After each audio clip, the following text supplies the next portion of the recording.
I have been dying to get my hands on one of these. So this is one of Sennheiser's most popular shotgun microphone. It's the MKE 400. So I'm making this video because I want to share my thoughts about this microphone and why I actually purchased this one. Yes, purchased. This video isn't sponsored. I've bought this microphone with my own money, so all my thoughts and opinions are my own. So first off, what do you get with the microphone? Obviously, you get the microphone. You get two cables. One is TRS, one is TRRS for smartphones. You get a dead cap included and a carrying pouch. You get two AAA batteries included, rated for 100 hours. Whoa. Ooh. Check this out. Man, this is my favorite drink, matcha. Let's give it a stir. Ooh, this looks so good. This looks so good. Oh! Matcha's life, man. Anyways, you get two batteries included, rated for 100 hours. Okay, let's look into the features that this thing has. So from the get-go, you're getting 3 gain levels to choose from. You've got the neutral position in the middle, which is 0 dB. And if you slide it to the left on minus, you're getting minus 20 dB. And if you slide it to the right on the plus, you're getting plus 20 dB. On the side of the gain control, you have the low-cut filter. If you switch it to the left, you can use it to eliminate some noise and rumble. So for example, if you're indoors and the AC is on, this option will eliminate that noise. And if you're outdoors, it will eliminate some traffic noise. On the side of the low-cut filter, you have a power indicator, which is pretty useful in my opinion because this microphone has a feature that's pretty cool. Whenever you turn your camera on, this microphone will turn on automatically. And whenever you turn off your camera, this microphone will turn off automatically as well. So you don't have to worry about accidentally leaving this on or forgetting to turn it on while on a shoot. Now, look into the other side of this microphone. You have a headphone jack, which can be used to monitor your audio straight from this microphone. This can be very useful if your camera doesn't have a built-in headphone jack to monitor your audio. On the side of the headphone jack, you have volume buttons, which can be used to control the audio output that's coming through your headphone. On the back, you have your compartment for your AAA batteries, which is rated for a whopping 100 hours on 2 AAA batteries. And on the front, you have your mic output. What I do like about this mic output is that it comes with a screw-on mechanism. This secures your cables in place, avoiding it to get yanked out accidentally.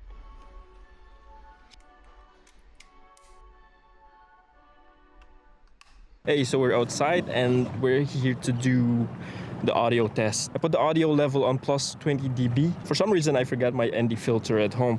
So it's a bit overexposed out here. We're outdoors right now and it's pretty windy out here.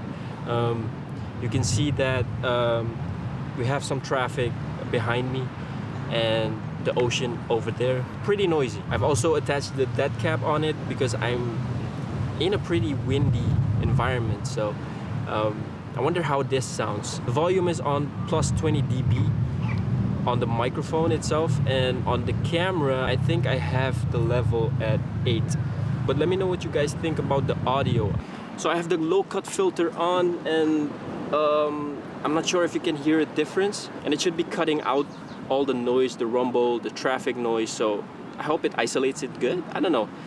We're gonna see in post. Right now I have the audio level on my camera on 8. The gain control is on plus 20. This is what it sounds like. I'm gonna move to the side and this is what my voice sounds like on the side, and I'm gonna move back to the center. And you should hear a significant difference because I think this microphone does pick up noise from the front pretty well. I don't think this mic is something you would use when you would move around a lot. I think it's a perfect vlogging microphone.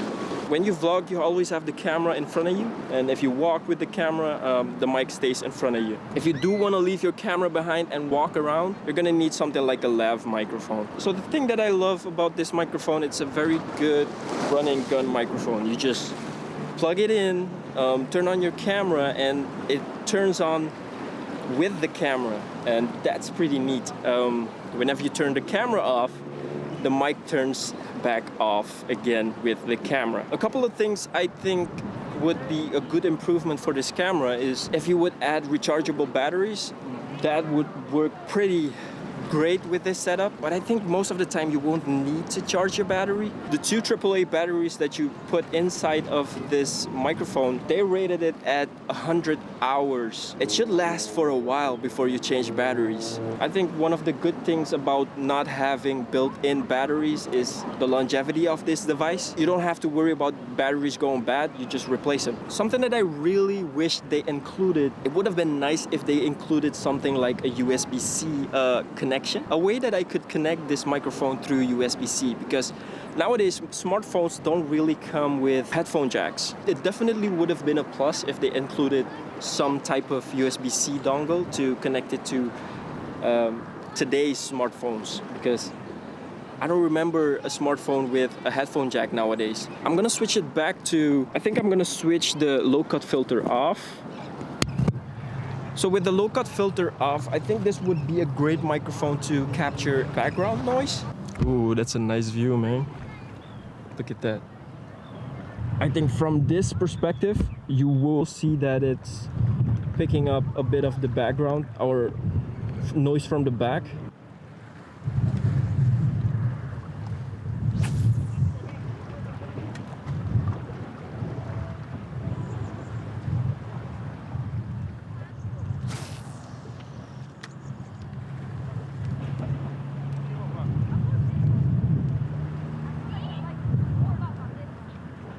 All right, we're gonna head home. I have the audio level, the gain level, still on plus 20. Yeah, still on plus 20 dB. The reason why I'm using plus 20 is because I don't want the camera to boost volume into the microphone. I think I want the microphone to do all the, how do you say, the volume boosting? Yeah, so that's why I'm putting the microphone, ooh, it's pretty windy out here. That's why I'm putting the microphone on plus 20. Okay, so I'm pretty much done here. I'm kind of waiting on my wife because they went to the beach, and yeah, we're gonna wait a bit. This is a pretty small microphone, fits in your pocket. You can just, it's great for a run and gun shooter like me. To be honest, I don't really have to, for example, if I wanted to shoot a wedding, I don't really have to mic up my subjects. Ooh, mosquitoes. Yeah, I don't really have to mic up my subjects. I just point and shoot wherever I want to record. I've also seen a lot of people who own this microphone just let their microphone sleep on their camera 24/7. So I think I might be doing that as well. I see myself doing that because essentially you don't have to remove it. It can just stay there. It doesn't get in the way. You basically don't even notice the microphone's there. So it's like a built-in in-body camera microphone. Except this one's better because built-in microphones usually aren't that good. Okay, so we are back inside, and this was a hell of an anxiety roller coaster. Because this is the first time, my very first time recording in public, speaking in public, so it was a challenge. Sometimes I have to get out of my comfort zone. So now that we're inside, I do want to add some effects to it, just for you to see how it can sound like after you're done with it in post. Starting now, I do have the low cut filter on because I have my AC on. I do want to eliminate that noise, so I hope it does a good job. So to recap, the Sennheiser MKE 400 is a shotgun microphone that uses a super cardioid pickup pattern. This in simple terms means it focuses on picking up audio from the front and tries to eliminate audio from the sides, but you will get a little bit of audio pickup from the sides as well, but not as strong as the front. I did notice it picking up some audio from the back as well, but not as strong as how it picks up audio from the front. Okay, so I have the gain level set to plus 20 dB. This is because I don't really want the camera to do all the hard work when it comes to pushing gain to the mic. What I really want is for the microphone itself to do all the hard work. So I have the audio level that's coming from the camera as low as possible. So who's this microphone for? I think this microphone is for someone who's looking for something that's very compact, but also doesn't break the bank. I'm talking vloggers, YouTubers, travel and run and gun filmmakers, documentary creators. As long as you have your subject in front of the camera, you won't really have an issue with this microphone. And I think that's where its main limitation is. It doesn't magically record someone who's meters away or moving around a lot, but it all depends on what you're looking for in a microphone and what you really need it for, the type of project that you're gonna be using it for. I think if your subject is moving around a lot, and the camera isn't really moving with it,